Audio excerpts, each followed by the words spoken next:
வணக்கம். ஆகாஷ்வாணி.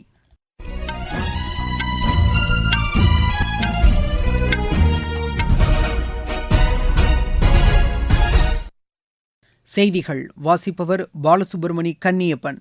தலைப்புச் செய்திகள்: ஜம்மு காஷ்மீருக்கு மாநில அந்தஸ்து வழங்குவதற்கான நடவடிக்கைகள் விரைவில் மேற்கொள்ளப்படும் என்று மத்திய உள்துறை அமைச்சர் திரு அமித் ஷா தெரிவித்துள்ளார். இந்தியா ஜப்பான் நாடுகளிடையேயான ஒத்துழைப்பு மேலும் வலுவடையும் என்று தகவல் ஒலிபரப்புத்துறை அமைச்சர் திரு அஸ்வினி வைஷ்ணவ் தெரிவித்துள்ளார். விளையாட்டு வீரர்களுக்கு சிறப்பான பயிற்சி அளிக்கும் வகையில் உள்கட்டமைப்பு வசதிகள் மேம்படுத்தப்படும் என்று அத்துறைக்கான மத்திய அமைச்சர் திரு மன்சுக் மாண்டவியா தெரிவித்துள்ளார். வர்த்தக நடைமுறைகளில் நவீன தொழில்நுட்பம் குறித்த திறனை மேம்படுத்திக் கொள்ள வேண்டியது அவசியம் என்று மத்திய இணையமைச்சர் திரு ஜெயந்த் சௌத்ரி வலியுறுத்தியுள்ளார். வங்கக்கடலில் உருவாகியுள்ள காற்றழுத்த தாழ்வு பகுதி வலுவடைந்துள்ளதாக வானிலை ஆய்வு மையம் தெரிவித்துள்ளது. இனி விரிவான செய்திகள். ஜம்மு காஷ்மீரில் நடைபெறவுள்ள சட்டப்பேரவைத் தேர்தலுக்கு பின் மாநில அந்தஸ்து வழங்குவதற்கான நடவடிக்கைகள் மேற்கொள்ளப்படும் என்று மத்திய உள்துறை அமைச்சர் திரு அமித் ஷா தெரிவித்துள்ளார். ஜம்முவில் நடைபெற்ற பொதுக்கூட்டத்தில் கலந்து கொண்டு உரையாற்றிய அவர், அரசியலமைப்பு சட்டப்பிரிவு 370 நீக்கப்பட்ட பிறகு நடைபெறும் வரலாற்று சிறப்புமிக்க முதல் தேர்தல் இது என்று குறிப்பிட்டார். காங்கிரஸ் மற்றும் தேசிய மாநாட்டுக் கட்சி கூட்டணி ஜம்மு காஷ்மீரில் மீண்டும் சிறப்பு அந்தஸ்து வழங்கும் சட்டப்பிரிவை கொண்டுவர முயற்சிகள் மேற்கொண்டு வருவதாக அவர் குற்றம் சாட்டினார். மத்திய அரசு மேற்கொண்ட பல்வேறு நடவடிக்கைகள் காரணமாக ஜம்மு காஷ்மீரில் தீவிரவாத சம்பவங்கள் 70% அளவிற்கு குறைந்துள்ளதாக அவர் கூறினார். இந்தியா ஜப்பான் நாடுகளிடையே இருதரப்பு வர்த்தகம், முதலீடு மற்றும் பொருளாதார ஒத்துழைப்பை மேம்படுத்துவதில் இரு நாடுகளும் கவனம் செலுத்தி வருவதாக மத்திய தகவல் ஒலிபரப்புத்துறை அமைச்சர் திரு அஸ்வினி வைஷ்ணவ் தெரிவித்துள்ளார். சமூக வலைதளத்தில் இக்கருத்தை பதிவு செய்துள்ள அவர், ஜப்பான் வெளிநாட்டு வர்த்தக அமைப்பின் தலைவருடனான சந்திப்பு ஆக்கப்பூர்வமாக இருந்தது என்று தெரிவித்துள்ளார். தடகள வீரர் வீராங்கனைகளுக்கான சிறப்பு பயிற்சி அளிக்கும் வகையில் வீரர்கள் மற்றும் பயிற்சியாளர்களுக்கு தேவையான அனைத்து வசதிகளும் வழங்கப்படும் என்று மத்திய விளையாட்டுத்துறை அமைச்சர் திரு மன்சுக் மாண்டவியா தெரிவித்துள்ளார். பாரிஸ் பாராலிம்பிக் போட்டியில் பதக்கம் வென்று தாயகம் திரும்பிய வீரர் வீராங்கனைகளை வரவேற்கும் நிகழ்ச்சி புதுதில்லியில் இன்று நடைபெற்றது. இந்நிகழ்ச்சியில் பேசிய அவர், சர்வதேச தரத்தில் விளையாட்டுக்கான உள்கட்டமைப்பு வசதிகள் மேம்படுத்தப்பட்டு வருவதாக தெரிவித்தார். பாராலிம்பிக் போட்டியில் மொத்தம் 27 பதக்கங்களை வென்று இந்தியா வரலாற்று சாதனை படைத்துள்ளதாக திரு மன்சுக் மாண்டவியா கூறினார். நாட்டில் உள்ள பஞ்சாயத்து அமைப்புகள் சுயமாக வருவாய் ஈட்டி நீடித்த நிதிசார் கட்டமைப்பை வலுப்படுத்தவும் திறம்பட செயல்படுவதை நோக்கமாக கொண்டு 5 நாள் மேலாண்மை மேம்பாட்டு திட்டத்திற்கு மத்திய பஞ்சாயத்து ராஜ் அமைச்சகம் ஏற்பாடு செய்துள்ளது. ஜம்முவில் உள்ள இந்திய மேலாண்மை கல்வி நிறுவனத்துடன் இணைந்து இந்த ஒருவார கால பயிற்சி திட்டத்திற்கு ஏற்பாடு செய்யப்பட்டுள்ளது. இம்மாதம் 9ஆம் தேதி முதல் 13ஆம் தேதி வரை நடைபெறும் இந்த பயிற்சியில் ஆந்திர பிரதேசம், சத்தீஸ்கர், கேரளா, மகாராஷ்டிரா உள்ளிட்ட 11 மாநிலங்கள் மற்றும் யூனியன் பிரதேசங்களைச் சேர்ந்த பஞ்சாயத்து அமைப்புகளின் உறுப்பினர்கள் மற்றும் பிரதிநிதிகள் இதில் பங்கேற்கின்றனர். இந்த பயிற்சி முகாமில் தலைமைத்துவம், மேலாண்மை, செயற்கை நுண்ணறிவு திறன் உள்ளிட்ட பல்வேறு அம்சங்களில் பயிற்சிகள் வழங்கப்பட உள்ளன. வர்த்தக நடைமுறைகளில் நவீன தொழில்நுட்பம் குறித்த திறனை மேம்படுத்திக் கொள்ள வேண்டியது அவசியம் என்று மத்திய இணையமைச்சர் திரு ஜெயந்த் சௌத்ரி வலியுறுத்தியுள்ளார். புதுதில்லியில் இன்று நடைபெற்ற நிகழ்ச்சி ஒன்றில் கலந்து கொண்டு பேசிய அவர், எதிர்கால தேவையை கருத்தில் கொண்டு சரக்கு போக்குவரத்திற்கான உள்கட்டமைப்பு மற்றும் போக்குவரத்து தொடர்புகள் மேம்படுத்தப்பட வேண்டும் என்று தெரிவித்தார். 2047ஆம் ஆண்டுக்குள் வளர்ச்சியடைந்த இந்தியாவை உருவாக்குவதற்கு உதவிடும் வகையில் சர்வதேச வர்த்தகத்தில் இந்தியாவின் பங்களிப்பை அதிகரிக்கும் வகையில் நடவடிக்கைகள் மேற்கொள்ளப்பட்டு வருவதாக அவர் தெரிவித்தார். முன்னதாக தனியார் பங்களிப்புடன் கூடிய சரக்கு போக்குவரத்து மற்றும் திறன் மேம்பாடு தொடர்பான புரிந்துணர்வு ஒப்பந்தத்தில் அமைச்சர் கையெழுத்திட்டார். மணிப்பூரில் இரு தரப்பினருக்கிடையே நிகழ்ந்த துப்பாக்கிச் சண்டையில் 6 பேர் உயிரிழந்தனர், பலர் காயமடைந்துள்ளனர். ஜிரிபம் காவல் நிலைய எல்லைக்குட்பட்ட உங்செப்பி பகுதியில் இந்த துப்பாக்கிச் சண்டை நடைபெற்றதாகவும் தீவிரவாதிகள் என சந்தேகிக்கப்படும் 3 பேர் உட்பட மொத்தம் 4 பேர் இதில் கொல்லப்பட்டதாக அங்கிருந்து வரும் தகவல்கள் தெரிவிக்கின்றன. காயமடைந்தவர்கள் சிகிச்சைக்காக அருகிலிருந்த மருத்துவமனையில் அனுமதிக்கப்பட்டுள்ளதாக எமது செய்தியாளர் தெரிவிக்கிறார். நீங்கள் கேட்டுக்கொண்டிருப்பது ஆகாஷவாணியின் செய்தி அறிக்கை. புதிய குற்றவியல் சட்டங்களின் சிறப்பு அம்சங்கள்.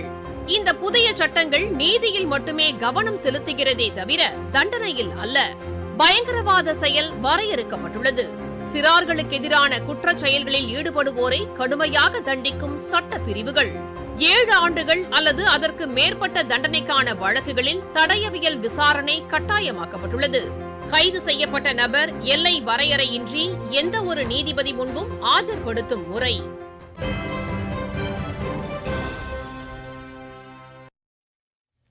சமூகத்தில் மூட நம்பிக்கைகளை அகற்றி மாற்றங்களை கொண்டு வருவதே கல்வி என குடியரசு துணைத் தலைவர் திரு ஜெகதீப் தங்கர் தெரிவித்துள்ளார். உத்தரப்பிரதேச மாநிலம் கோரக்பூரில் சைனிக் பள்ளியை அவர் தொடங்கி வைத்தார். இந்நிகழ்ச்சியில் பேசிய அவர், தோல்விகளைக் கண்டு மாணவர்கள் துவண்டு விடாமல் வெற்றியின் தொடக்கமாக கருத வேண்டும் என்று கேட்டுக் கொண்டார். மத்திய அரசு மேற்கொண்டு வரும் உறுதியான நடவடிக்கைகள் காரணமாக இந்தியா பல்வேறு துறைகளில் முன்னேற்றம் அடைந்து வருவதாக அவர் தெரிவித்தார். விழுப்புரம் மாவட்டம் செஞ்சியில் உள்ள சுற்றுலா தலங்கள் மேம்படுத்தப்படும் என்று மாநில அமைச்சர் திரு செஞ்சி மஸ்தான் தெரிவித்துள்ளார். விழுப்புரம் மாவட்டம் செஞ்சி கோட்டையில் 1,03,00,000 ரூபாய் மதிப்பீட்டில் புதிய தார்ச்சாலை அமைப்பதற்கான பணிகளை அவர் தொடங்கி வைத்தார்.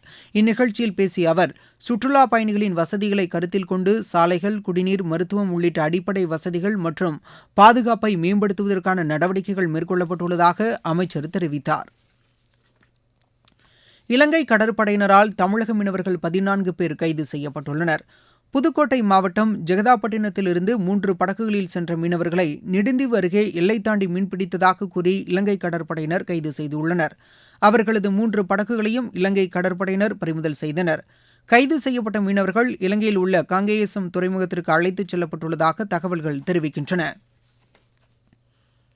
வடக்கு வங்கக்கடல் பகுதியில் நிலவிய காற்றழுத்த தாழ்வு பகுதி வடதிசையில் நகர்ந்து வடமேற்கு மற்றும் அதனை ஒட்டிய மத்திய வங்கக்கடல் பகுதியில் ஆழ்ந்த காற்றழுத்த தாழ்வு பகுதியாக நிலவி வருவதாக வானிலை ஆய்வு மையம் தெரிவித்துள்ளது. இது மேலும் வடதிசையில் நகர்ந்து வடமேற்கு வங்கக்கடல் மற்றும் அதனை ஒட்டிய பகுதிகளில் காற்றழுத்த தாழ்வு மண்டலமாக நாளை வலுப்பெறும் என்று அந்த மையம் கூறியுள்ளது.